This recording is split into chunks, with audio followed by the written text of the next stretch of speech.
네, 여러분, 올해 첫 2023년 응급처치학 개론 시험이 마쳤습니다. 그동안 시험 공부 준비하느라고 모두 고생 많으셨고요.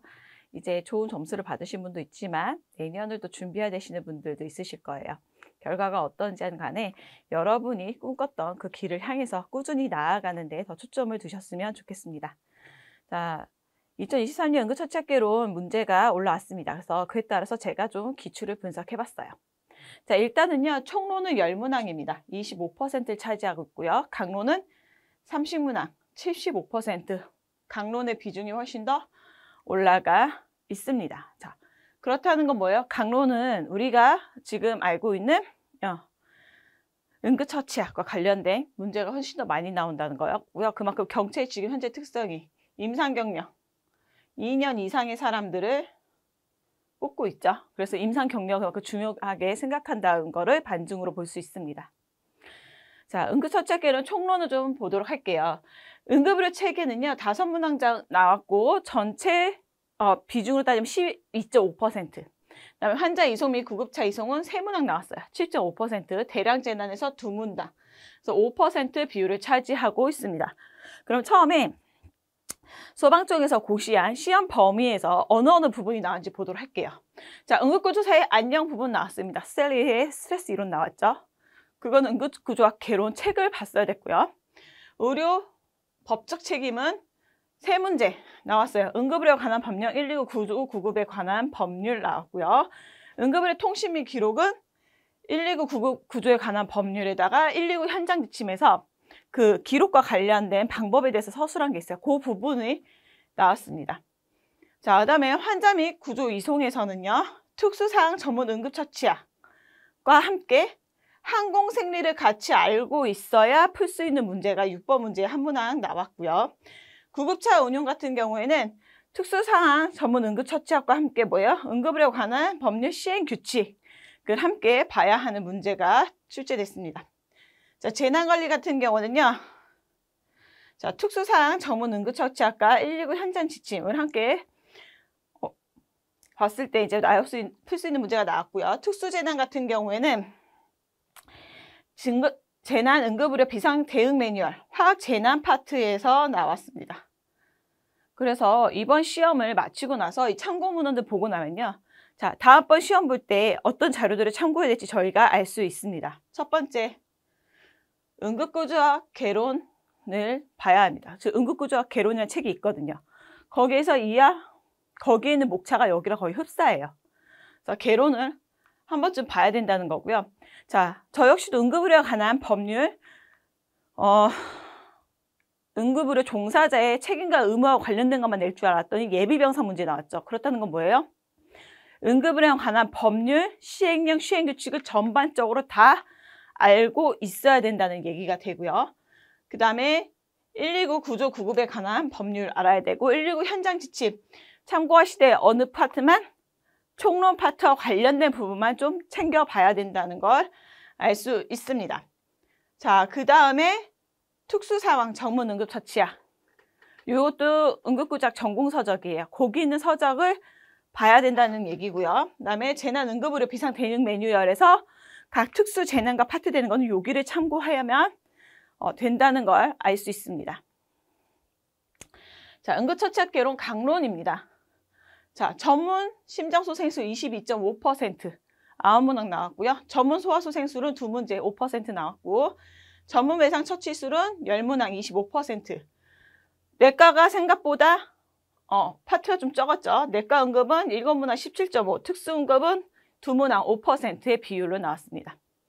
지금 전문 심장소생술과 전문 외상 소생술, 처치술, 전문 외상 처치술에 많은 비중이 나왔어요. 자, 그래서 어떤 문헌들을 참고했어야 이번 시험에 원활하게 풀 수 있었는지 보도록 할게요. 자, 심폐소생술과 전문 심장소생술이라고 하는 전공책이 있습니다. 대부분 응급구조학과에서는 심장 파트를 배울 때 이걸 교과서로 많이 사용하거든요. 자, 여기에서 전문 심장소생술 문제가 다 나왔다고 보시면 돼요. 그리고 심폐소생술과 전문소생술 같은 경우는 이미 한국형 심폐소생술 가이드라인을 기반으로 만든 책입니다. 자, 그러고 난 다음에 또 봐야 될 게 뇌과 전문 응급처치학 책. 네, 응급구조학과 전공서적이죠.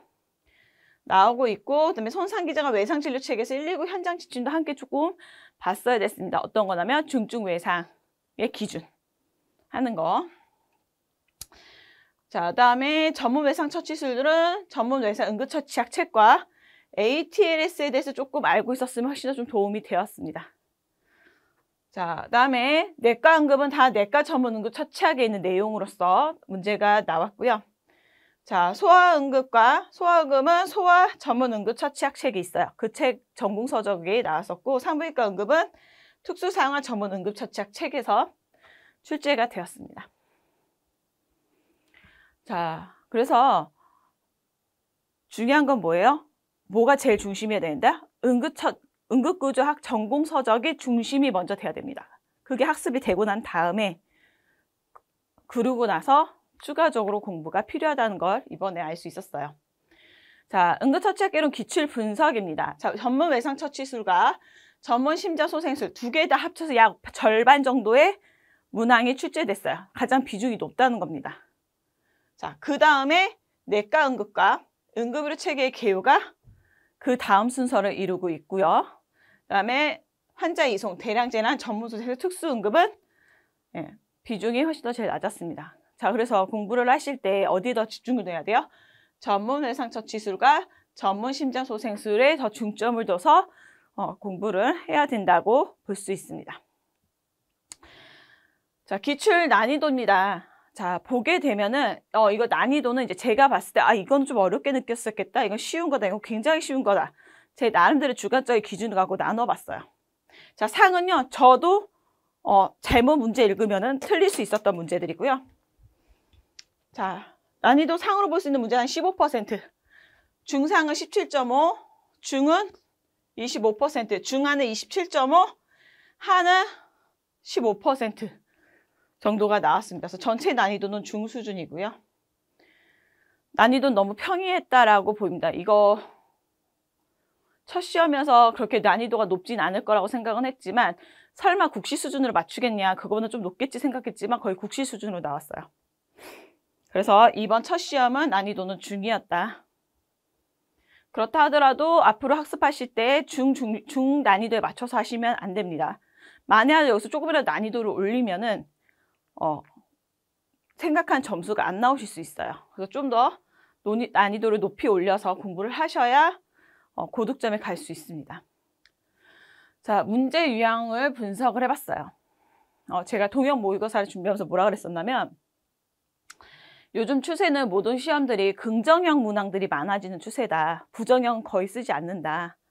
얼마 안 나올 거다. 다 긍정형에 맞춰서 나갈 거다라고 얘기했어요. 자, 이번에 긍정형 문항 95%가 긍정형 문항입니다. 틀린 것은, 옳지 않은 것은 이런 문항 2개밖에 없었어요. 자, 그렇다는 얘기는 뭐예요?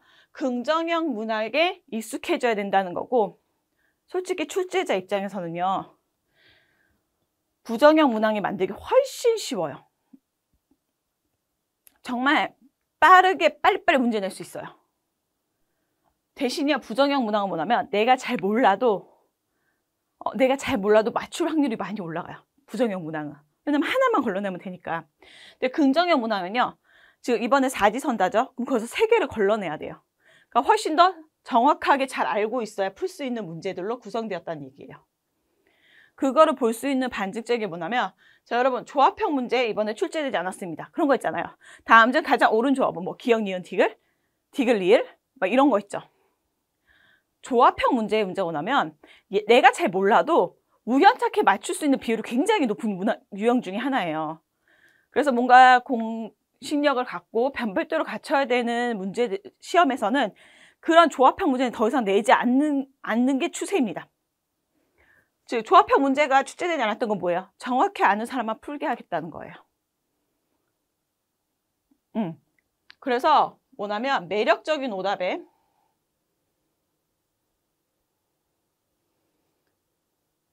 오답에 걸려들지 않도록 잘 정확하게 알아야 되고, 이 매력적인 오답을 걸러내는 연습이 필요하다는 거예요. 그래서 긍정형 문항 중심으로 문제풀이를 하시는 게 앞으로 여러분이 시험 문제를 준비하시는 데 훨씬 더 도움이 되실 거고요. 그다음에 단답식으로 물어보는 것도 있었지만 사례 기반의 문항이 약 32.5%, 3분의 1 정도가 나왔습니다. 그래서 뭐 예를 들어서 지금 제가 하루 봤던 그 문항들 있죠. 막 요록에서 찾아내고 이런 거. 그렇게 단답형보다는 실제 한 사례를 보고 거기에서 유추해낼 수 있는 시험 문제들이 3분의 1 정도가 출제됐어요. 그래서 사례 기반은 복합적인 요소들이 많이 포함돼요. 한자를 평가하든지 처치하든지 이랬을 때 그 지문 안에 있는 여러 요소들을 복합적으로 보고서 추론을 해내야 됩니다. 그래서 이런 것들을 물어보는 비중이 상당히 있었다. 알고 계시면 되고요. 그러면 앞으로 2024년 응급처치학개론의 준비 방향은 자, 앞에서 참고문에서 보셨죠? 응급구조학과 전공서적 중심으로 먼저 학습을 하셔야 됩니다. 근데 응급구조학과 전공서적의 단점이 하나 있죠. 출판된 지 거의 3년이 지나가요. 최신판들이. 그러다 보니까 특히 CPR 파트, 심폐소생술 같은 경우에는 최근 가이드라인이 거기에 들어가 있지 않아요. 자, 그래서 심폐소생술 같은 경우는 2020 한국형 심폐소생술 가이드라인 중심으로 보면서 함께 모두 같이 봐야 된다. 심폐소생술과 전문소생술도 함께 학습을 꼭 하셔야 됩니다. 저도 여러 차례 질문 받은 건데요. 시험 보러 들어가기 전까지 그 119 구급대원 현장 응급처치만 보면 되지 않냐라고 말했을 때 제가 위험하다라고 그랬어요. 지금 아무런 초기의 기출도 없는 상태이고 아무런 정보가 없는 상태에서 우리가 따라갈 수 있는 건 소방청에서 공시한 시험 범위가 우리가 시험을 치러야 될 가이드라인이라고 얘기했어요. 근데 119 구급대원 현장 응급처치는요. 그 모든 범위가 들어가 있지 않아요. 그래서 그것만 봤다가는 오히려 원하는 점수가 못 나오게 된다. 그거는 안타깝지만 그것만 봐도 돼요. 저희 이제 그것만 봐도 된다는 답을 원했겠죠? 해줄 수 없다. 전반적으로 다 봐야 된다라고 얘기를 했어요. 자, 이번에 시험 봤을 때 여러분 어떠셨어요? 몇 개의 문항은 요거 처치 지침만 봤다가는 오답으로 바로 갔습니다. 지침은 이제 총론 중심으로 좀 학습하는 게 필요하고요. 119 구급대원 현장 응급처치는 뭐예요? 참고자료예요, 참고자료. 아, 책에서 이렇게 보이는데 그래서 현장에서 어떻게 하고 있는 거야? 라고 좀 알 수 있는 참고자료인 거지 시험을 위해 메인 교과서로 쓸 수는 없습니다. 이 부분은 이제 제가 OT 할 때도 말씀드렸고 자, 그 다음에 당연한 거야. 저도 문제 딱 풀어봤을 때 뭐 느꼈냐면 이거 응급실 경력이 있거나 응급구조학과 때 공부 좀 하셨던 분들은 이거 그냥 쉽게 받겠구나. 또는 만약 경험 삼아 예를 들어서 요번에 난이도가 어떠지? 시험이 좀 어떻지? 하고 봤던 사람들은 야씨 이거 할만 하겠는데? 라고 느끼셨을 거예요. 그분들의 특징이 뭐예요? 병원 전, 응급 상황, 응급 질환에 대한 폭넓은 이해도를 가지고 있으신 분들은요. 여기다 임상 경력까지 갖추고 있다. 훨씬 더 다른 분보다 출발선이 앞서서 시작하게 되는 시험이었습니다. 자, 그래서 이런 방향성을 조금 염두해 두시고 다음 시험을 준비하셨으면 좋겠어요. 자, 이번에 나온 문제, 기출문제들을 한번 저희 함께 풀어보도록 할게요. 자, 1번 문제였죠. 응급의료에 관한 법률상 응급의료자의 권리와 의무로 옳은 것은 자, 옳은 거 긍정형 문제에 나왔죠. 자, 그래서 보시게 되면 1번 응급 환자를 발견한 즉시 응급을 하여야 하면 이를 절대 거부할 수 없다. 자, 요거 어떠세요? 저 이거 보고서 그럴싸한데? 매력적인 오답 잘 만들었는데? 라고 돼 있어요. 자, 응급 환자를 발견하면 즉시 응급의료를 하는 게 아니라 뭐예요? 응급의료 기관 등의 신고하라고 되어 있고요. 자, 그다음에 누구든지 응급 환자에 대한 구조, 위송, 응급처치 또는 진료를 방해할 수 없다. 어때요, 이거? 네, 정답이죠. 그래서 만약에 응급의료 방해하면은 여러분 뭐로 고소해야 돼요? 응급의료 법령에 의해서 방해받았다, 진료 방해했다로 신고하게 되죠. 그러면 가중처벌 들어가요. 자, 그 다음에 응급 환자가 2명 이상이면 보호자의 판단에 따라가 아니라 뭐예요? 의학적 판단. 의학적 판단에 따라 위급한 환자부터 응급의료를 실시한다라고 했고요.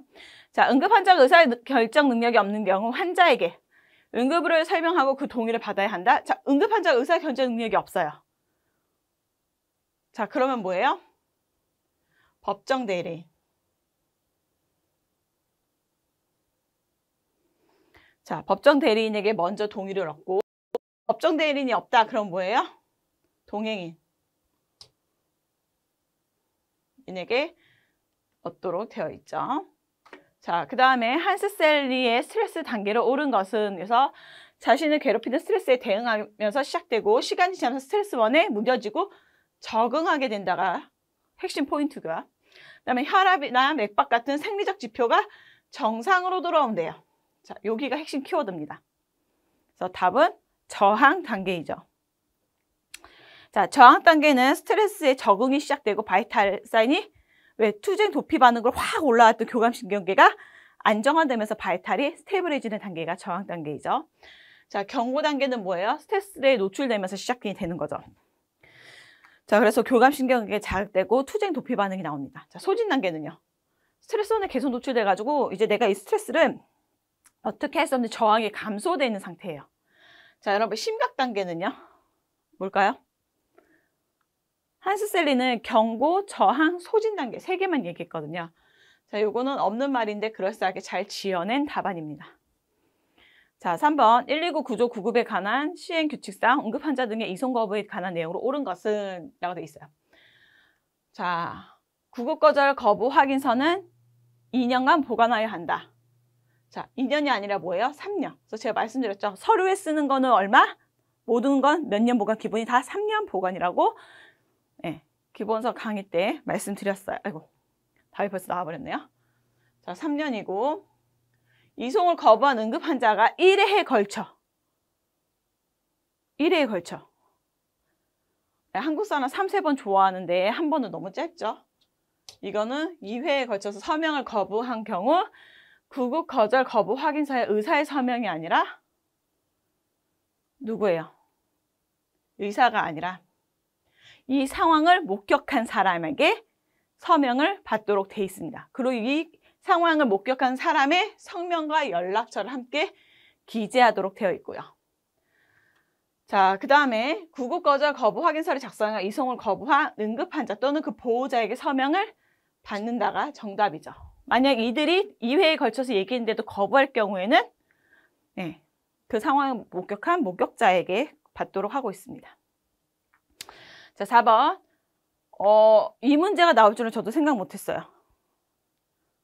이게 병원과 관련된 얘기인데 이걸 굳이 119 구급대를 뽑는 시험에 이 법규를 낼 줄은 저도 상상 못했습니다. 자, 이걸 보면서 무슨 생각했냐면 다음번 시험부터는 응급의료에 관한 법령, 시행 규칙, 시행령 전부 다 봐야 되는구나 라는 결론에 도달하게 되더라고요. 자, 그래서 응급의료에 관한 법령, 시행 규칙상 예비병상 확보 및 유지에 관한 설명으로 옳은 것은 항상 예비병상 몇 개를 두고 있으라는 거예요. 그렇지 않으면 응급실에서 아무리 입원장을 발부해도 입원할 병상이 없으니까 네, 응급실에 환자가 계속 체류하게 되는 거죠. 그리고 병원 역시 병상 가동률이 떨어지고 그럼 수익과도 관련된 부분도 있고 그래서 예비병상을 두라고 하고 있습니다. 그래서 병의원의 경우 예비병상을 확보하지 않아도 된다. 자, 의원은 뭐예요, 여러분? 우리가 알고 있는 1차 의료기관이죠.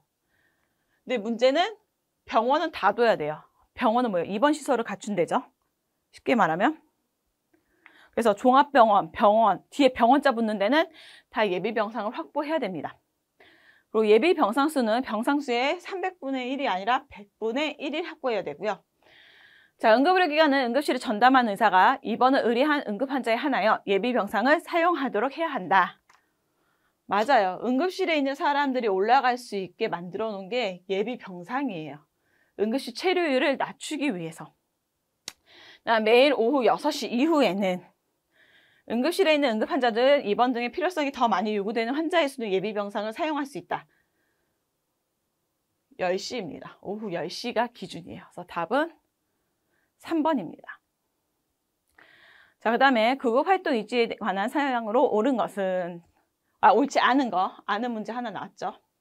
자, 구급활동일지는 해당 관서에 최소 5년, 서류로 쓰는 건 몇 년이다? 3년. 자, 요것만 명확하게 알았으면 이건 1번 하고 바로 넘어갈 수 있는 문제였죠. 자, 구급대원은 구급활동일지 활동상을 상세히 기록한다. 의문점이 있거나 불명확한 경우는 의료 지도를 통해 확인, 작성해야 한다. 이거 보면서 전공서적에도 없었는데 현장 지침 보니까 기록한 사항이 나와 있더라고요. 근데 맥락상 봐도 의문점을 잘 모르는 건 그래 지도 의사에게 물어봐서 기록한 큰 문제가 되진 않겠죠. 자, 그다음에 저희가 항상 하고 있는 거니까 구급대원이 응급 환자를 의사에게 인계하는 경우에는 구급활동일지에 인계받은 의사의 서명을 받는다. 맞죠? 자, 그다음에 응급의료 헬기로 환자를 이송하기 위해 고려할 사항으로 옳은 것은 자, 야간에는 착륙작에 청색 응급 조명을 항상 켜둔다라고 돼 있어요. 자, 여러분 이거 어떻게 생각하세요? 청색 조명은 야간 투시 등에 나타나지 않는데요. 그래서 청색과 비슷한 계열, 녹색, 청색과 녹색은 사용하면 안 됩니다. 자, 그래서 그러면 무슨 색을 써야 돼요? 얼마니? 백색과 그 다음에 적색, 성광등을 써야 돼요. 자, 그 다음에 착륙 지점은 야간 기준으로 대략 15바퀴 15 넓이가 필요하다.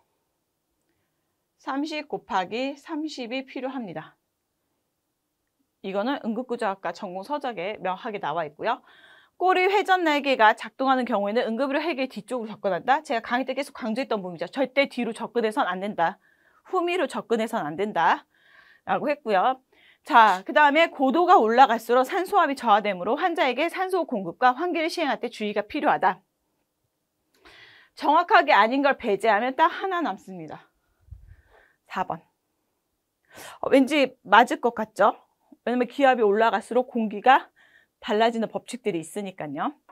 근데 요거는 범부처 그 헬기 지침에도 없었고 현장 119 현장 그 지침에도 없었고 전공서적에도 없어요.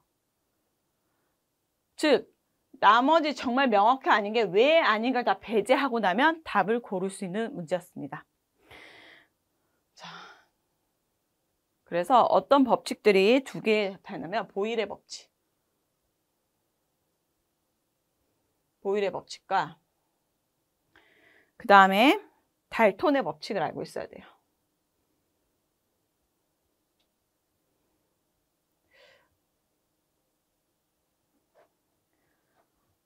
자, 보일의 법칙 같은 경우에는 고도가 올라갈수록 어떻게 해요? 부피가, 공기의 부피가 상승한다는 거예요.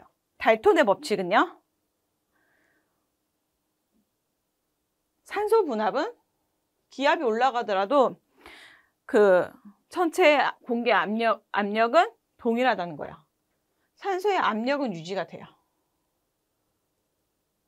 하지만 보일의 법칙에서 산소의 부피가 커지기 때문에 우리가 생각하는 것만큼 산소가 많이 공급되지 않을 수 있다. 그래서 저산소증 같은 거 주의해야 된다는 게 달톤의 법칙입니다. 그래서 6번의 답은 4번이고요. 자, 7번. 사고 현장에서 구급차의 안전한 정차 및 주차 위치에 관한 내용으로 옳은 것은 자, 여러 차례 기본 강의에서도 했었고 그 다음에 제가 했던 시험 보기 직전에 압축 이론 강의에서도 강조해서 말씀드렸던 부분이에요.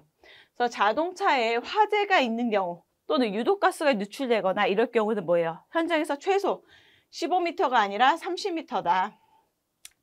라고 했고요. 언덕이나 커브가 있는 도로에 주차할 때 어떻게 해요? 바퀴에 고인목을 괜다. 맞는 말이죠. 자, 그다음에 사고 현장에서 유독가스가 유출되는 경우 바람이 구급대원에게 불어오는 방향. 구급대원이 서 있으면 바람이 일로 불어오고 여기에서 유독가스가 피어오른다는 거죠. 자, 이러면 어떻게 돼요? 구급대원이 다 맞기 때문에 안 된다. 그래서 바람을 등지는 방향에 소방차를 놔야 되니까 틀린 거고. 차량의 후방에 위치할 경우 다른 차량 운전자의 눈부심을 방지하기 위해서 비상등을 꺼둔다?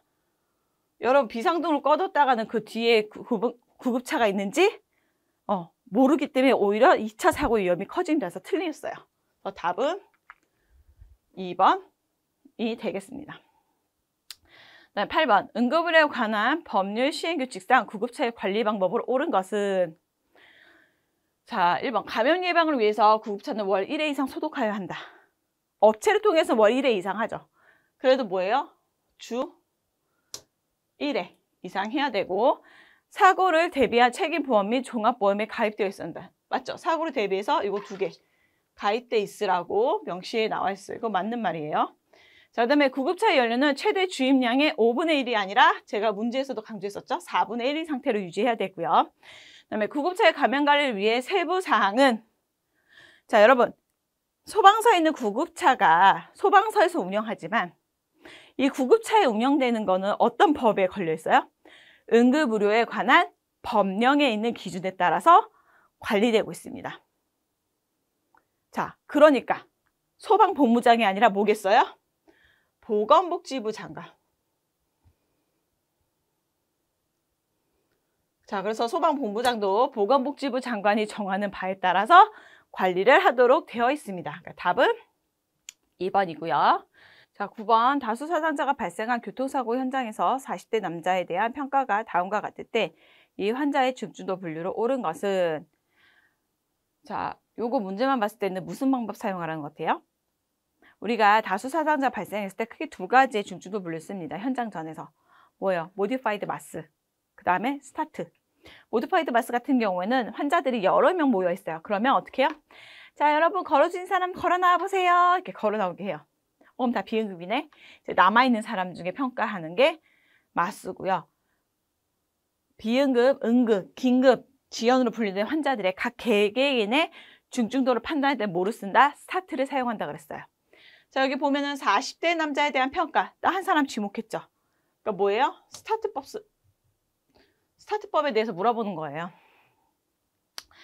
자, 그래서 봅시다. 스타트법에서 긴급 환자로 분류가 되려면 어떻게 해야 돼요? 멘탈 자체가. 지시에 따르느냐? 지시에 못 따르면 긴급. 자, 호흡수는요? 분당 30회 이상이고 자, 그 다음 맥박은요? 노동맥이라고 얘기하죠. 요골동맥, 레디알 펄스가 없거나 그 다음에 또 뭐예요? 캐필라리 리핏 타임 2초 초과되는 경우 또는 뭐 3초 이상이라도 표현할 수 있어요. 그런 경우에 긴급에 해당이 됩니다. 이 중에 하나라도 포함이 되면 자, 보게 되면은 호흡은 분당 32예요. 호흡수에서 이미 딱 보고 뭐예요? 긴급 환자네? 라고 바로 체크할 수 있어야 됩니다. 자, 맥박 같은 경우에는요. 문제되진 않아요. 의식도 괜찮아요. 개방성 가슴 열상이 있어요. 그래서 개방성 가슴 열상하고 긴급으로 한다? 이거 조금 위험합니다. 개방성 가슴 열상도요. 그 열상의 크기에 따라서 환자의 반응이 달라져요. 그래서 여기서 가장 핵심으로 기준으로 잡아야 될 건 뭐예요? 호흡, 의식, 맥박을 보고선 스타트법을 선택하라는 겁니다. 그래서 답은 1번이고요. 자, 그다음에 10번 유해형 물질 사고로 오염된 인근 구역을 나타낸 것이다. 제독을 실행하고 적절한 보호구를 착용해야 하는 구역으로 옳은 것은 자, 제독하는 곳 어디예요? 바로 통제구역이죠. 위험구역에서 일단 환자를 끄집어내고 통제구역에서 제염을 하죠. 그러고 난 다음에 제염을 마친 환자를 안전구역으로 내보내도록 되어 있습니다. 자, 그다음에 심정지 환자에게 전문 소생술을 시행하는 중이다. 제세동을 3회 실시했음에도 불구하고 심실세동이 지속될 경우 기관 내 삭간 튜브로 투여할 수 있는 항부정맥제로 옳은 것은 자, 기관 내로 투여할 수 있는 항부정맥제. 제가 동영 모의고사에서도 유사한 문제가 출제를 했었죠. 자, 일단 기관 삭간 내 튜브로 투여할 수 있는 거 뭐 있어요? 심폐소생술 중에 넣을 수 있느냐? 에피네프린. 자, 그 다음에요.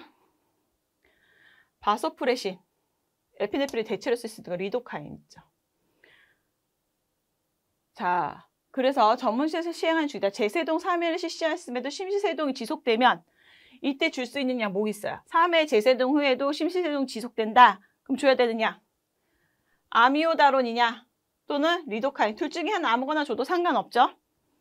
자, 그래서 심시세동 있을 때 줄 수 있는 아미오다론, 리도카인 2개 있고 기관 내 삭간 튜브로 투여할 수 있는 항부정 액제 뭐 있어요? 에피, 바소, 브레신, 리도카인. 자, 중복으로 들어간 거 뭐예요? 리도카인. 그래서 답은 리도카인입니다. 자, 다음에 12번. 이 문제 보고서 여러분 좀 당황하셨을 수도 있어요. 저도 설마 이거를 냈을 줄은 상상 못했어요. 낼 줄은 알고 낼 거란 확률이 굉장히 높을 거란 예상은 하고 있어서 그 119 현장 응급처치 개정된 거 강의하면서 ETCO2에 대한 기본적인 개념을 갖고 꼭 들어가야 된다라고 말씀을 드렸어요. 근데 답안에 이게 나올 줄은 상상도 못했어요. 자, 심폐소생술 중 호기만 이산화탄소 분화 ETCO2가 증가하는 경우로 옳은 것은 자, 답안을 보고서 조금 당황했을 수 있어요. 하지만 ETCO2에 대한 기본적인 개념을 알고 있으면은 그래도 유추해서 풀 수 있는 문제긴 했습니다. 자, 심폐소생술 중 호기만 이산화탄소 분압을 측정을 해요. 우리가 왜 할까요? 뭐예요? 심폐소생술의 질을 확인하기 위해서. 대표적인 게 뭐예요? 하이 퀄리티 체스트 컴프레션이 되고 있는지, 그 다음에 두 번째 목적 하나. 자발순환 되는지 보려고 하는 거예요. 자, 그래서 제가 뭐라 그랬어요? ETCO2는 최소한 얼마는 나와야 된다? 가슴 압박할 때 10은 나와줘야 된다, 최소. 자, 10 미만으로 나오면 뭐다? 가슴 압박 효과 하나도 없다는 거예요. 그리고 체스트 컴프레션의 하이 퀄리티 체스트 컴프레션 하고 있다는 지표는 얼마예요? 20이라 그랬어요. 그래서 20 이상이 제일 좋다 그랬어요. 그리고 갑자기 40까지 확 올랐을 때 뭐예요? 40까지 올랐을 때가 ROSC. 자, 그 다음에 ETCO2의 정상 범위는 몇이다? 35에서 보통 40이다. 이게 정상 범위예요. 자, 그럼 이제 답안부터 하나하나 보자고요. 자, 심폐소생술 중 호기만 이산화탄소가 자, 심폐소생술 중에 본 거예요. 우리가 일반적으로 여러분 심폐소생술 아니고 디스프니아 환자를 기준으로 본다. 그러면은 ETCO2가 확 오르면은 폐환기량 감소로 봐요. 폐환기량이 감소하니까 이게 O2도 제대로 못 들어가고 CO2도 제대로 내뱉지 못해요. 그러니까 후 내쉬는 거에 CO2의 레벨이 굉장히 높습니다. 자, 환기량 감소라고 보기에는 여러분 거의 40까지 쳐 올라왔어요. 쭉 올라왔어요. 정상 범위에 거의 가까이 있어요. 그러니까 폐환기량 감소가 맞을까요? 안 맞죠.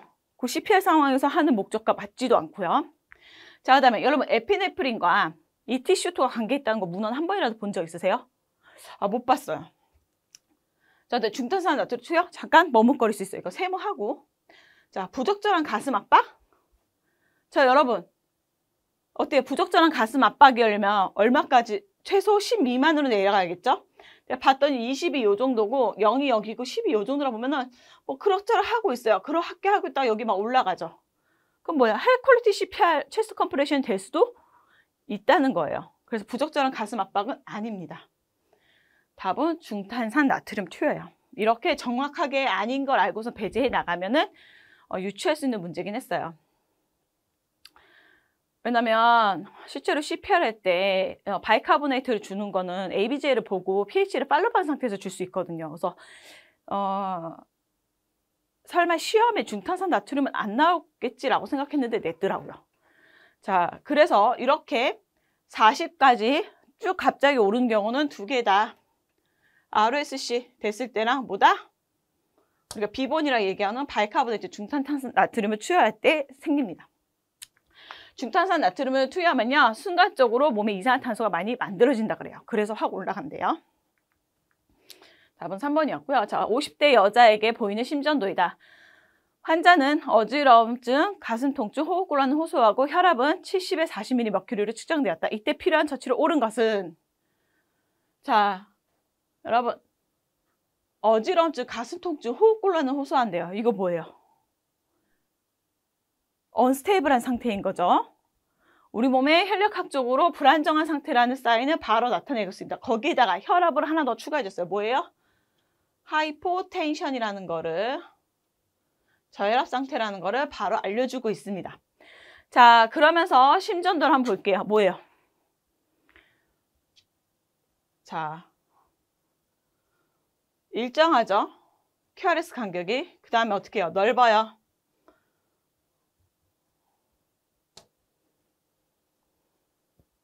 자, 레귤라 와이드 QRS 타키카디아입니다. 정확하게는 지금 V택 모양이 뜨고 있어요. 자, 이럴 경우에는 어떻게 해야 돼요? 자, 재세동을 한다.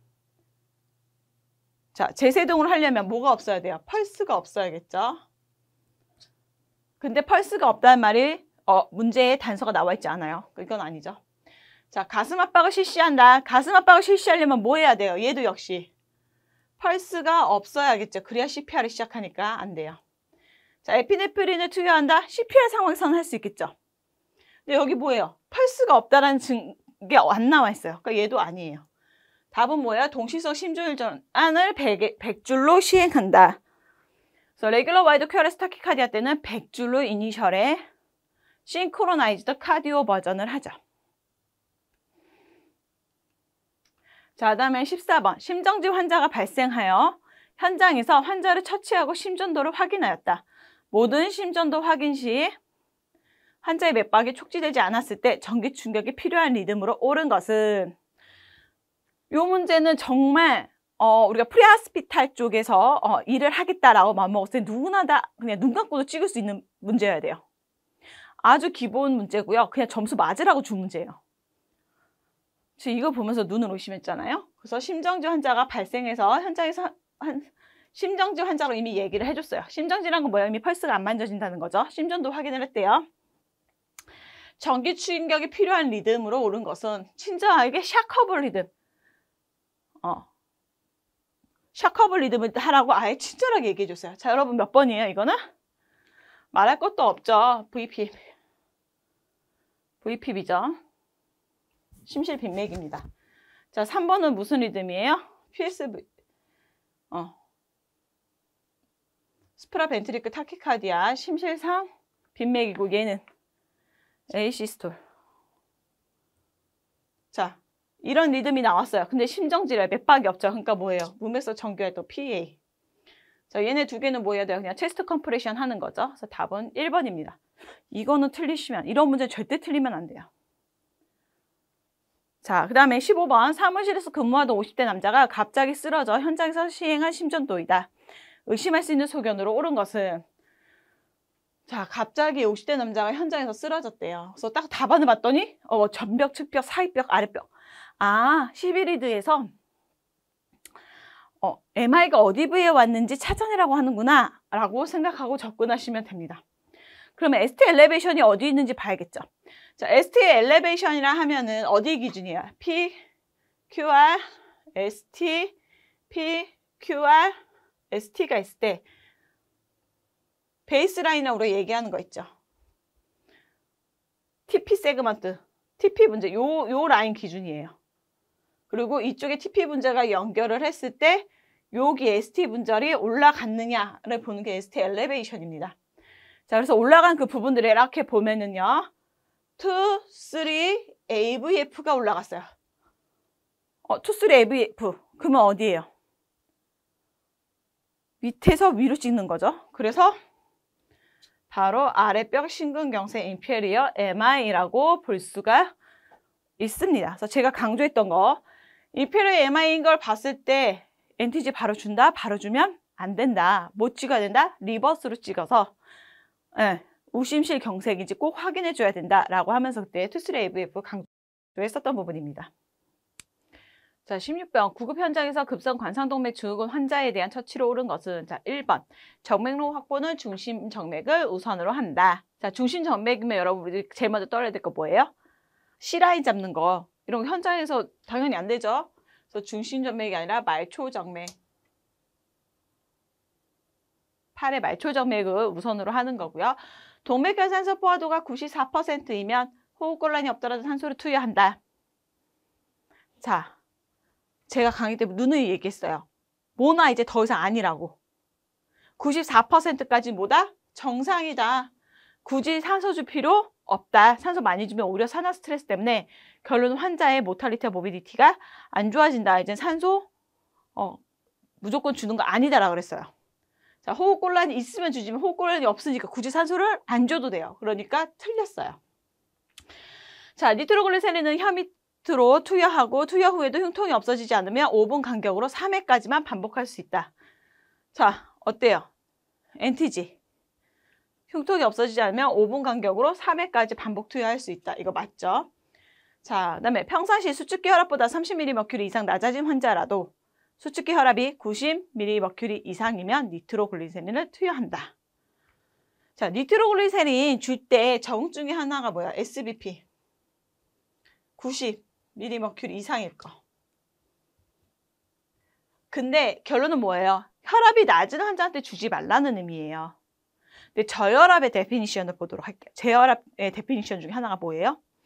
기존에 본인이 가지고 있던 혈압의 약 30% 정도가 떨어지면은 그것도 저혈압의 데피니션에 들어갑니다. 즉, 평상시보다 혈압이 30mmmercury 이상 낮아졌다면 뭐예요? 수치는 정상이지만 사실상 이 환자 몸의 기준에선 보다 저혈압이다. 그래서 NTG 주면은 안 되는 거죠. 답은 3번입니다. 17번. 낙뢰에 의한 심정지 환자에게 가장 먼저 시행할 응급처치로 옳은 것은 자, 화상 부위를 처치한다. 2번 정맥로를 확보한다. 3번 다량의 수액을 투여한다. 4번 인공호흡을 포함한 심폐소생술을 시행한다. 자, 심정지 환자예요. 제일 먼저 해야 될 거는 뭐예요? CAB, 컴프레션하고 에어웨이, 브리싱으로 가야겠죠? 화상 부위 아니고요. 자, 그 다음에 정맥로 즉시 확보한다. 그쵸, 우리 CPR 할 때 정맥로 하기는 해요. 근데 얘 요소가 C 서큘레이션에 해당되고 다량의 수액을 투여한다. 자, 낙뢰 환자나 전기 화상 같은 경우에는 다량의 수액을 투여해줘야 됩니다. 왜요? 근육들이 전관적으로 손상되면서 회문근 유해증 같은 게 발생할 수 있어서 ARF를 막고자 다량의 수액을 투여할 수 있지만 이건 언제 한다? 살면. 이거는 살았을 때 하는 처치고요. 자, 그 다음에 인공호흡을 포함한 심폐소생술을 시행한다. 인공호흡 뭐예요? A, B 다 포함되어 있죠? 심폐소생술 C. 그래서 답은 4번입니다. 자, 낙뢰는 일시적으로 무수축을 유발하고 그 다음에 호흡 중추의 기능을 마비시켜요. 그래서 호흡 중추가 마비가 됩니다. 그래서 심정지보다 이 호흡 정지가 더 오래 가서요. 낙뢰 환자들 같은 경우는 뭐예요? 반드시 인공호흡을 포함한 심폐소생술을 해줘야 돼요. 답은 4번이고요. 자, 18번. 2020년 한국 심폐소생술 가이드라인에 근거하여 임산부가 심정지인 경우 심폐소생술을 시 고려해야 할 사항으로 옳은 것은 자, 응급분만을 고려할 수 있는 임신 기간은 최소 몇 주? 20주예요. 자, 그 다음에 기관 내 삭관 튜브는 통상보다 내경이 0.5에서 1.0 정도 작은 튜브를 선택한다. 맞아요. 임산부는요, 대부분 우리보다는 그 트라케아, 기관의 직경이 좀 좁아져 있는 경우가 많아요. 그래서 한 치수 작은 이 튜브를 선택하라고 합니다. 자, 그 다음에 구급대 연중 한 명은 환자의 자궁 이동술기 맞죠? 그래서 하대 정맥이 눌리지 않도록 해서 비너스 리턴이 되게 자궁을 밀어줘야 되죠. 근데 어느 쪽으로 밀어요? 우측이 아니라 좌측으로 밀어야 되고요. 그다음에 임신 기간이 길수록 태아와 자궁에 의하여 환경막이 상승하므로 가슴 압박의 위치는 가슴뼈 하부 2분의 1을 선택한다? 맞아요? 원래 가슴 아랫뼈 2분의 1 선택하는 거 맞아요. 근데 앞에서 말하는 횡격막이 상승하기 때문에 의 이유는 다릅니다. 원래 거기 누르는 거예요. 심장이 거기니까. 자, 다만 자, 이 문구는 어디서 볼 수 있었냐면 임산부한테 메카니컬 그 체스트 컴프레스 디바이스 쓰는 거, 가슴 압박, 기계 압박 쓰는 거 있잖아요. 그거는 임산부들이 횡격막 위로 올라오기 때문에 심장 웨이치가 살짝 변해서 그 가슴 압박 장치를 쓴다고 해서 심장이 눌린다는 에비던스가 아직 부족하기 때문에 권고하지 않는다라고 했어요. 임산부한테. 그때 썼던 에비던스가 바로 그때 나왔던 말이 요겁니다. 자, 그래서 요거는 틀린 말이죠. 자, 그래서 답은 2번이에요. 자, 그 다음에 소아심정지 환자에게 제세동을 2회 시행하였으나 심실세동이라면 다음 제세동 에너지의 권장량은, 자, 소아 제세동 처음 할 때 에너지 몇이에요? kg당. kg당 2줄이죠. 쳤어. 효과 없어. 그 다음에 뭐예요? 최대 4줄까지 4줄로 그 다음에 증량시킬 수 있죠. 답은 4번입니다. 자, 20번. 소아와 영아의 심폐소생술에 관한 설명으로 옳은 것은 이라고 돼 있어요. 자, 소아와 영아의 심폐소생술입니다. 자, 그래서 영아의 가슴 압박과 인공호흡 비율은 3대1로 한다. 3대1 비율 어디서 많이 본 거죠? 이거는 신생아예요. 그래서 제가 특강을 진행했을 때 어느 분이 신생아 소생술에 대해서 막 물어봤어요. 자세하게. 그래서 제가 신생아 소생술이 절대 복잡하게 나오지 않는다. 왜냐면 신생아 소생술을 경험할 경험도 굉장히 낮고, 그다음에 출제하러 들어온 사람도 신생아 소생술을 제대로 해본 사람이 거의 없을 거고, 그리고 응급의학과의 전공의 시험에도 신생아 소생술을 그렇게 자세히 다루지 않는다. 거기서도 다루지 않은 문제를 여기서 굳이 다루지는 않을 거다. 깊이.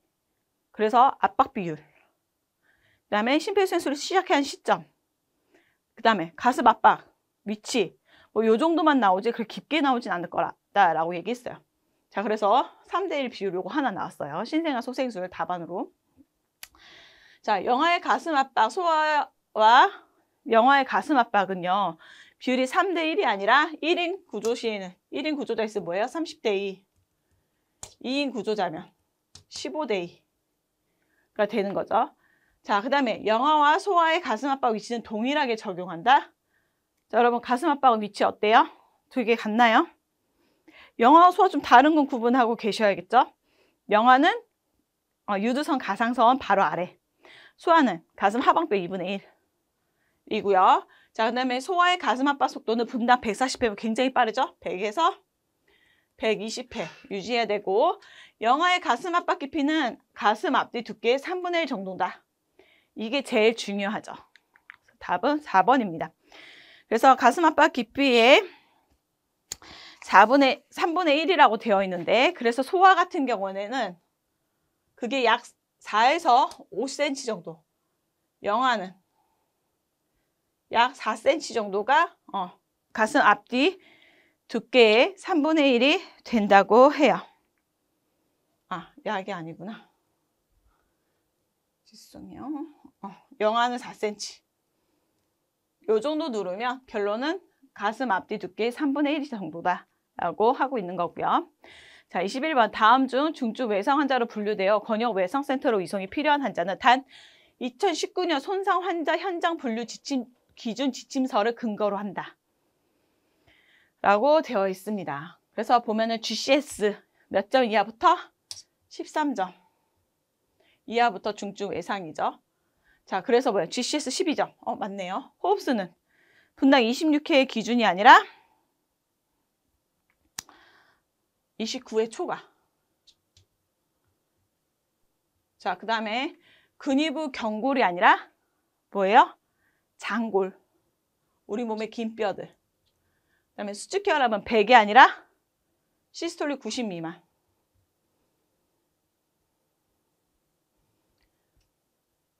아닙니다. 답은 1번인데, 제가 이것 때문에 막 홈페이지에 글 올려 했더니 저는 시험을 보지 않아서 자격이 안 된다고 하는데, 자, 여러분 2019년 손상 환자 현장 분류 지침서 보신 적 있으세요?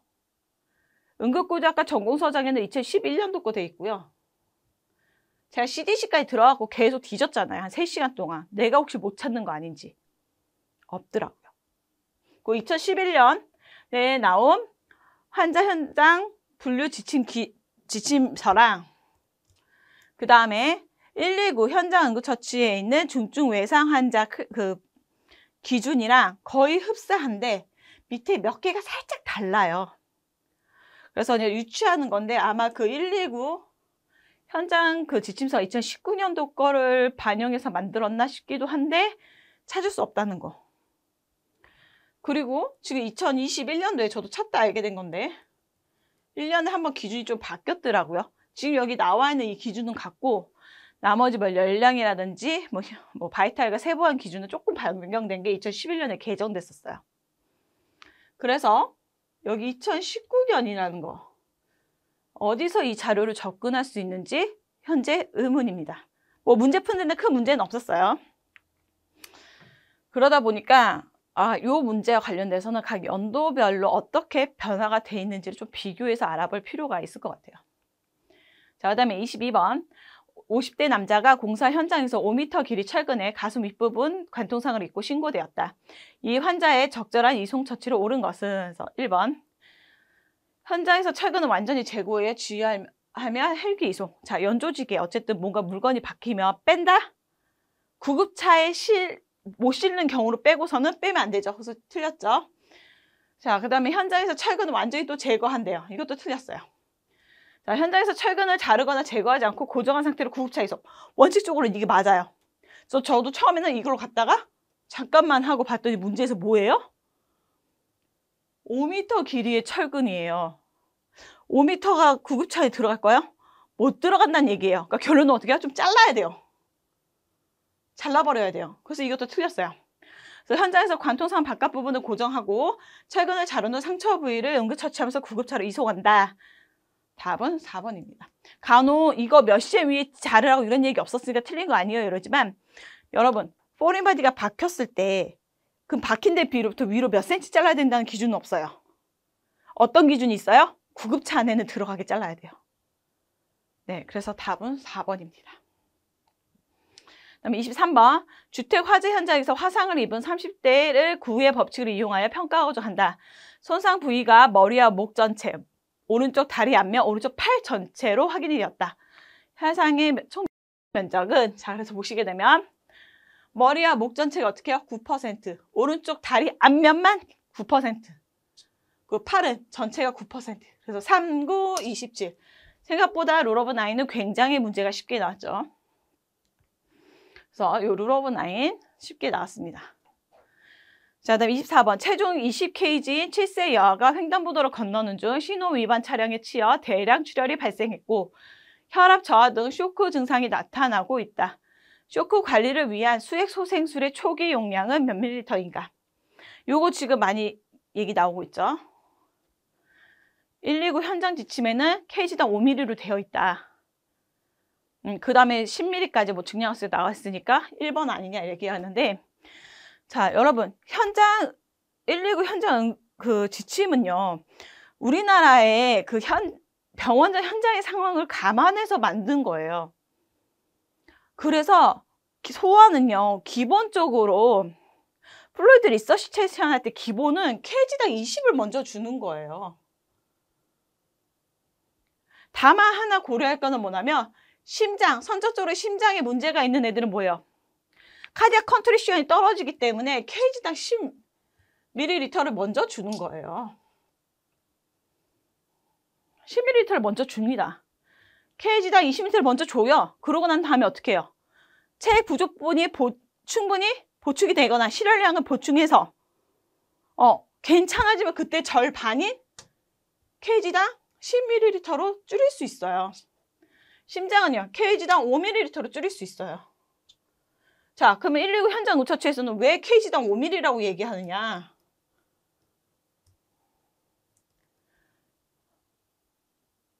프리하스피탈에서는요, 여기서 소아한테 써야 될 용량, 플루이드 리서시테이션 다 하고 와버리면 병원에서는 난감한 상황이 발생할 수 있어요. 우리 플루이드 더 줘야 될 것 같은데. 야, 그것도 해서 너무 많이 줬어. 야, 이거 애 폐가 막 물에 불었어. 이거 더 이상 우리 못 주는데 하는 문제가 발생할 수 있고요. 의도자에게 너무 많은 양을 주고 오기 때문에 펄모나리 이데마로서 2차적으로 아이의 예후에 문제가 생길 수도 있습니다. 자, 그렇기 때문에 여러 상황을 반영해서 실제 필요한 거에 4분의 1만 주도록 돼 있어요. 제가 강의 때 뭐라고 했어요? 119 현장 그 응급처치에서 주는 플루이드 볼륨은 실제 필요한 것보다는 적게 내고 있다. 적게 주고 있다. 일부러. 왜냐하면 펄모나리 이디에마라든지 서드 스페이스 플루이드 콜렉션의 문제를 발생시키지 않기 위해서 아주 최소한의 처치만 하도록 되어 있다. 왜냐하면 플루이드가 오버도즈 된다고 하는 거는요. 정확하게 알고 하려면 병원 와서 추가적인 검사들이 필요하거든요. 또 그로 인해서 예후가 안 좋아질 수 있는 가능성도 있기 때문에 이런 모든 걸 고려했을 때 최소한의 처치 용량을 잡은 거다. 참고로만 봐야지 이게 기준이 아니다. 원칙적으로는 라고 말씀드렸어요. 자, 그러니까 뭐예요? kg당 20 곱하면 답은 4번이에요. 자, 25번. 심장 눌림증 환자에게 나타나는 임상징후로 옳지 않은 것 찾으래요. 자, 심장 눌림증 환자에게 임상징후 뭐 했어요? 백스트리아드. 그래서 저혈압, 심근간소, 뭐야? 목정맥 팽대. 자, 기관 편의는 아니죠. 기관 편은 뭐야? 흉곽내 압력이 전체 올라갔을 때, 흉곽내 압력이 한쪽에 올라갔을 때 반대편으로 기관이 밀리는 거죠. 자, 그다음에 환자가 교통사고로 인해 왼쪽 다리 통증을 호소하고 있다. 자, 그다음에 신체를 검진하니 왼쪽 발은 바깥쪽으로 돌아가 있었으며 오른쪽 다리에 비해 짧아져 있었다. 다음 환자에 대한 평가 속으로 옳은 것은 전 이게 뭔가 했어요. 봤더니 요걸 기준으로 이쪽 다리가 짧아져 있다는 걸 보여주려고 한 거예요. 제가 이제 피모랄 프랙처 했을 때 그 다리 길이 막 짧아져서 왔던 예시 들고서 막 말씀드렸었어요. 기본 강의 때. 그래서 넙다리뼈 골절입니다. 답은 27번.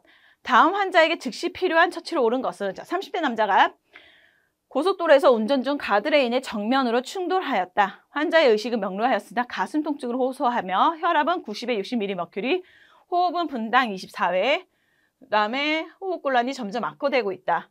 또한 청색증, 목점의 팽대, 기관 편의가 관찰되어 왼쪽 가슴 부위에서 호흡음이 감소하고 있다.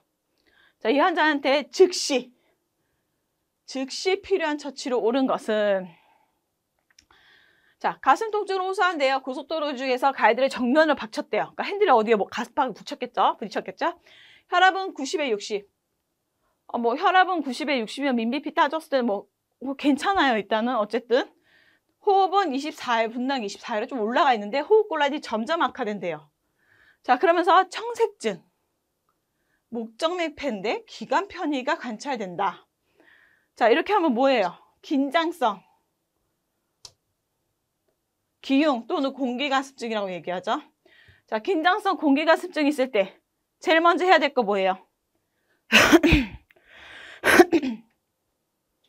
바늘 감았음이죠. 자, 여기에서 여러분 이렇게 생각할 수 있어요. A, B, C 순서잖아요. 그러면 기관내 삭감 먼저 아니에요? 자, 여러분 가슴 통증으로 호소한대요. 자기 할 말 다 하고 있어요. 최소한 버발 리스폰스예요. 그러면 기관내 삭감 할 수 있어요? 기관내 삭감의 적응증이 뭐예요? 펜 리스폰스 이하. 그 개그 리스폰스가 없어야 된다. 기관내 삭감의 적응증이잖아. 안 맞죠? 자, 그러면 B 요소. 이건 A였으니까. 얘 B 아니에요. 양압환기. 자, 뭐라 그랬어요? 기흉 있는 환자한테서 양압환기 확 넣었다가는 기흉은 지금 뭐 어쨌든 어떤 형태인지 알베올라가 지금 터진 거잖아요. 그러면 우리가 강제로 외부에서 공기를 집어넣어 버리면 어떻게 돼요? 터진 알베올라로 또 공기가 나가면서 이런 흉곽 내에서 공기가 더 많이 차게 만든다. 그래서 일반 기흉을 긴장성 기흉으로 악화시킬 수 있다. 자, 긴장성 기흉에서는요. 긴장성 기흉 상태를 더 악화시킬 수 있다는 거예요. 그래서 답이 아니에요. 답은 3번입니다. 자, 28번. 50대 남자가 낙상하여 원위부 운동기는 통증, 온도 감각이 소실되었고 진동에 대한 감각은 유지되었다. 의심되는 손상으로 옳은 것은 자, 요거 조금 어려우실 수 있어요. 알면은 쉽지만 저도 스파이널 코드 인절에 관련돼서 이렇게 불안전한 척수 증후군이 나올 줄은 생각 못했어요. 뭐 고정이라든지 뭐라 해야 되지? 그 스파인 레벨에 따라서 어떤 증상들이 보이는지 이런 거 물어볼 줄 알았는데 이거 나왔더라고요. 답은 전반척수 증후군입니다. 자, 말총 증후군이요. 말 그대로 말총, 꼬리뼈 쪽. 그쪽에 있는 신경이 누르면서 나타나는 증상이니까 낙상과는 관련이 없어요. 그래서 낙상과 관련 있는 게 크게 보면 전방척수 증후군과 중심척수 증후군입니다. 그래서 중심척수 증후군 같은 경우는 하지보다는 상체의 힘이 더 약화되고 방광 기능이 소실되는 특징이 있고요. 전방척수 증후군이 이와 같은 증상을 나타내요. 왜냐하면 스파이널 코드에서 그 감각을 느끼는 것과 모토로 움직이는데 감각을 느끼는데 감각도 촉각이냐 뭐 진동이냐 이런 거 느끼는 거에 따라서 부위가 다 다르잖아요. 거기가 어디가 손상되냐에 따라서 다른지는 거예요. 그래서 답은 2번입니다. 이거는 난이도가 꽤 있었어요. 정확하게 알지 않으면은 당연히 틀릴 수밖에 없습니다. 그 브라운 세카르 증후군 같은 경우는 여기에 특징이 뭐냐면 측면에 칼로 찔린 사람들, 옆구리 같은 데 잘못 찔려가지고 스파이널 코드 찔렸을 때가 나타나는 거예요. 측면 손상 있을 때라서 손상 기전만을 따졌을 때도 브라운 세카르 증후군은 배제될 수 있습니다. 그 다음에 29번. 고온의 환경에서 과도한 운동과 탈수로 손가락, 팔다리, 복부 등 근육 경련이 일어났다. 현장에서 환자를 시원한 곳으로 이동시키고 물이나 전해질을 섭취하게 하는 등의 처치를 하였다. 이때 의심되는 질환을 옳은 것은 너무 쉬웠죠. 근육에 막 경련이 일어난대요. 이렇게 봤더니 뭐예요? 열 경련이 있어요. 그래서 답은 2번이고요. 30번. 40대 남자가 지진으로 건물이 붕괴된 현장에서 하체가 깔린 상태로 10시간이 경과하였다. 이와 관련한 설명으로 옳은 것은 10시간 이상 깔렸대요. 그렇으면 우리 뭐 생각해야 돼? 압자증후군, 크러쉬 신드롬.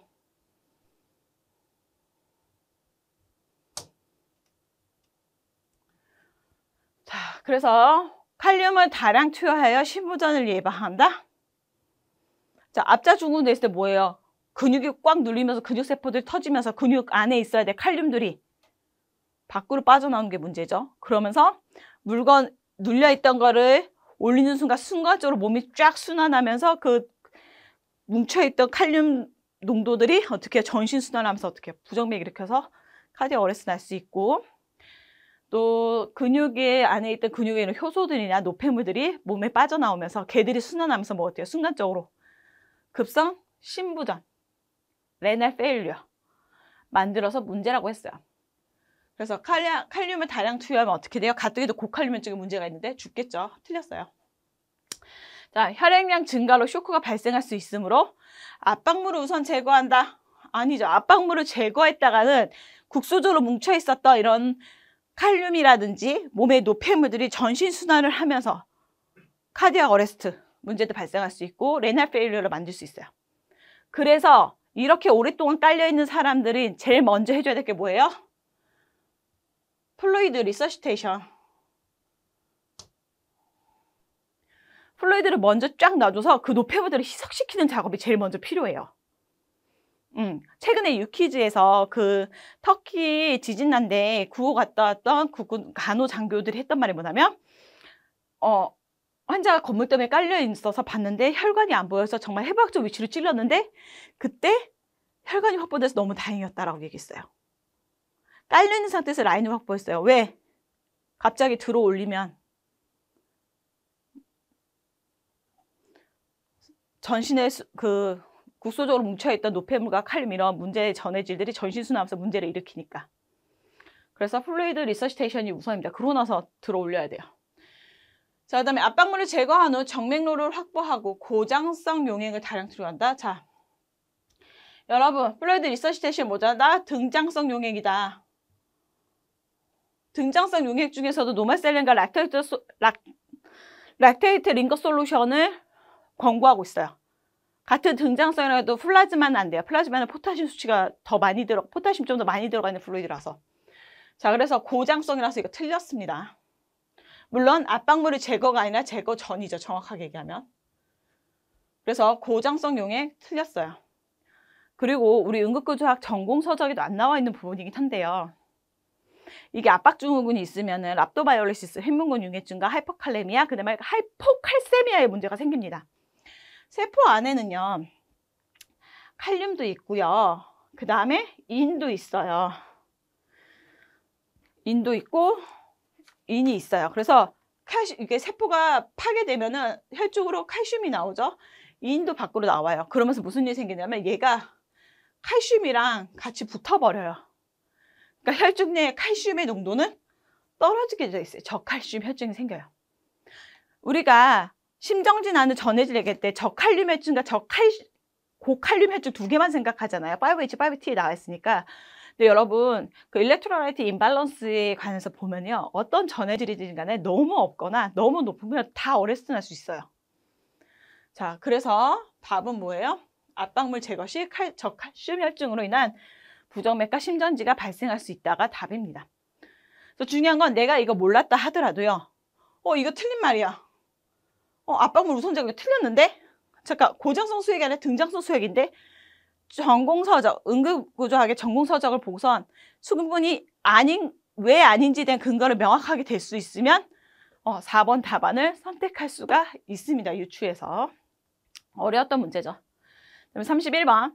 다음에서 의심되는 질환으로 옳은 것은, 자, 70대 남자가 호흡곤란을 호소한다는 신고를 받고 현장에 출동하였다. 환자는 삼각자세로 앉아있고 청진상 건성수포음이 들리며 얼굴과 체간에 청색증이 관찰되었다. 25년간 하루 한갑 이상의 흡연력과 최근 3개월부터 기침의 객담이 배출되었다고 한다. 자, 뭘까요? 자, 청색증 관찰됐고요. 25년 동안 하루에 한갑 담배 엄청 많이 폈어요. 3개월부터 기침과 객담 배출이 많아진대요. 자, 그럼 뭐예요? 답은 만성기관지염이죠. 그래서 이 문제 같은 경우는 천식과 폐기종, 만성기관지염의 각각 특성을 명확하게 알고 있으면 바로 맞출 수 있는 답안이었습니다. 32번. 뇌경색 환자의 치료에 대한 설명으로 옳은 것은 1번. 혈당이 40mg/dl인 경우 혈전용해제를 투여할 수 있다. 아니죠. 혈전용해제, 제가 강의할 때 마무리 그 압축 이론 할 때 뭐라 했냐면 최소한 절대적 금기증은 알고 들어가야 된다. 절대적 금기증을 숙지해야 된다. 라고 했어요. 그러면서 제일 먼저는 뇌경색 환자한테서 TPA의 절대적 금기증을 반드시 알고 들어가야 된다. 적응증과. CAG는 그닥 중요하진 않습니다. 왜냐면 우리나라 베이스에서 CAG가 늦어진 경우가 거의 많지 않기 때문에 그 중요도는 거기서 떨어져요. 자, 그래서 혈당이 40ml 이하인 경우 혈전용해제 투여한다? 아니죠. 절대적 금기증. 일단 포도당을 먼저 줘보고 뉴럴로직한 문제가 해결되는지 봐야 되죠. 자, 그 다음에 뇌출혈 병력이 있는 경우 절대 혈전용해제를 투여해서는 안 된다. 자, 여러분 옛날부터 그런 말이 있었어요. 절대라는 말 들어가면 답이 아니다 라는 말이 있었죠. 근데요, 절대적 금기증에 뭐가 있냐면 뇌졸중 병력이 있는 환자는 안 된다고 돼 있어요. 뇌졸중. 자, 뇌졸중 크게 두 개는 아니죠. 허혈성 뇌졸중, 출혈성 뇌졸중. 자, 뇌출혈은 어디에 해당이 돼요? 출혈성 뇌졸중에 해당되죠. 답은 4번이에요. 자, 혈전용해제 투여 후 24시간 이내에 헤파린을 투여하면 생존율을 높일 수 있다? 여러분, TPA 쓰고 헤파린 쓰는 거 보셨어요? 네, 생존율이 아니라 질병 위안율과 사망률을 증가시키는 출혈 경향을 더 높일 수 있죠. 그래서 아니고요. 그다음에 임산 증상이 발현되는 6시간 이후에 혈전용해제 투여하면 뇌경색 사망률을 감소시킬 수 있다. 자, 혈전용해제 투여 시간 4.5시간 이내죠. 이상 증상이 발생되고 온셋 타임. 그래서 틀렸습니다. 답은 2번이에요. 그다음에 33번.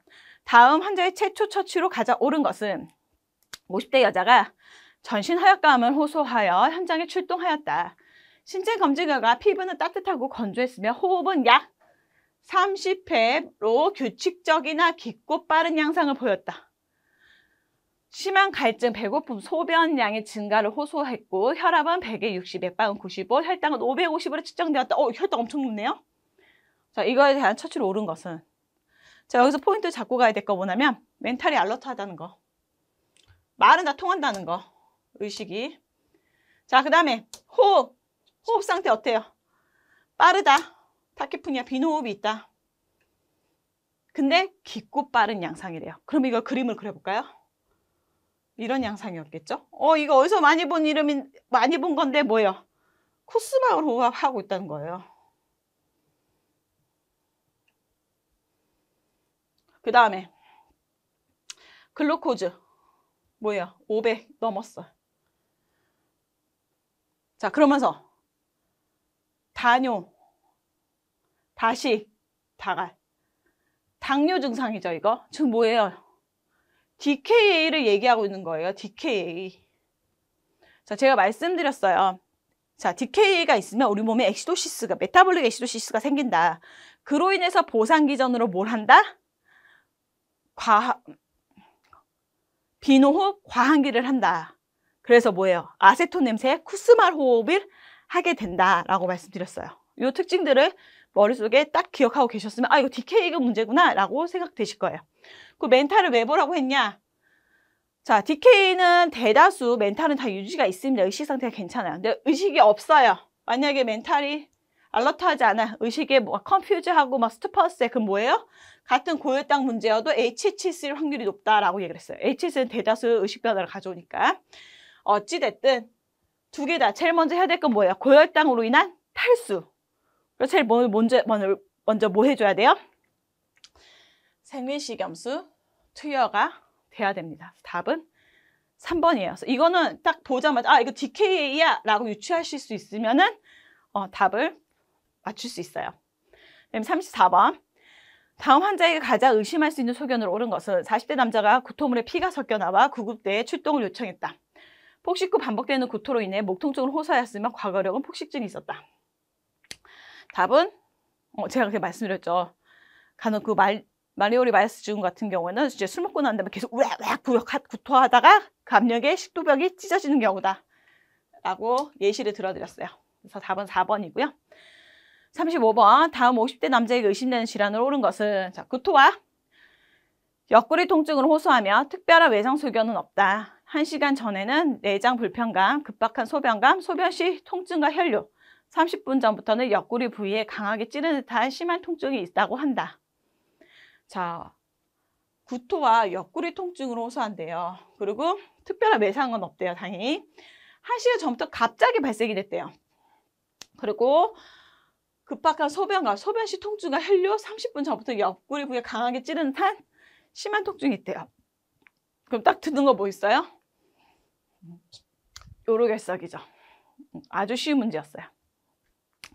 36번. 50대 여자가 말벌에 쏘여 어지러움, 식은땀, 호흡곤란 호소하고 있다. 혈압 80에 60, 맥박은 분당 100회로 측정되었다. 근육주사로 즉시 투여하는 에피네프린의 비율에 맞는 용량은 근육주사로 즉시 투여해야 돼요. 제가 에피네프린 문제 풀 때 뭐 주의해야 된다 그랬어요? 에피네프린 1대 1000이냐? 또는 1대 10,000이냐? 꼭 항상 주의해서 봐야 된다고 했죠. 그래서 에피네프린 근육주사로 놓는 거는 몇 대 몇이라고요? 1대 1000. 1대 10,000은 언제? IV로 쏠 때 준다고 했잖아요. 아나필락시 샥과 관련된 문제고요. 그래서 근육주사인데 1대 10,000 비율을 보였다? 그럼 얘부터 소거해야 돼. 얘는 아니에요, 답이. 자, 그럼 이 중에 하나겠죠. 자, 그럼 성인 용량. 에피네프린 IM 얼마 줘요? 0.3에서 0.5mg이죠. 그러니까 답은 3번이 되는 거죠. 1대 1000. 자, 37번. 현장에 출동한 구급대원이 환자의 혈액에 묻은 바늘에 손가락 찔리는 사고를 당했을 때 의심할 수 있는 감염병으로 옳은 것은 감염 경로 물어보는 거예요, 여러분. 자, 풍진 뭐예요? 비말이고요. 뭐 TB 우리 다 알죠? 공기. 자, 비형 간염 혈액. 코로나19는 뭐예요? 처음에는 공기인 줄 알았는데 이제 까보니까 비말이었다. 자, 그래서 답은 3번. 비형 간염입니다. 38번. 야영 중 뱀에 의한 교상이 발생했을 때 응급처치로 옳은 것은 자, 상처는 세척하고 입으로 빨아들인다. 자, 입으로 빨아들인 사람 어떻게 돼요? 옆에 같이 쓰러지겠죠. 절대 하면 안 되고 부목을 적용해서 움직임을 최소한다. 어떻게 해요? 맞는 말이죠. 그래서 몸의 움직임을 최소해야 독이 퍼져나가는 거를 막을 수 있어요. 자, 그다음에 통증과 부종을 예방하기 위해 환부의 얼음 등의 냉찜질을 실시한다. 자, 곤충에 대한 교상, 동물 교상 중에서 유일하게 냉찜질하면 안 되는 개가 있었어요. 그게 뭐예요? 뱀에 물렸을 때. 사실상 효과 하나도 없고요. 오히려 피부에 국소적으로 콜드 인절이 만들 수 있다 그랬어요. 다음에 4번. 독의 흡수를 지연하기 위해 지혈대를 적용하여 동맥순환을 차단한다. 자, 지혈대를 착용해서 순환을 막는 건 어디라 그랬어요? 사실상 뱀에 물렸을 때 혈액을 통해서 빨리 전파되기보다 림프절을 통해서 순환된 경우가 많다. 그래서 지혈대를 착용해서 동맥순환이 아니라 림프순환. 순환을 차단한다 그랬어요. 답은 2번입니다. 39번 다음 하나에게 의심되는 질환으로 오른 것은 자 6세 남아는 고열과 갑자기 시작된 심한 기침으로 힘들어한다.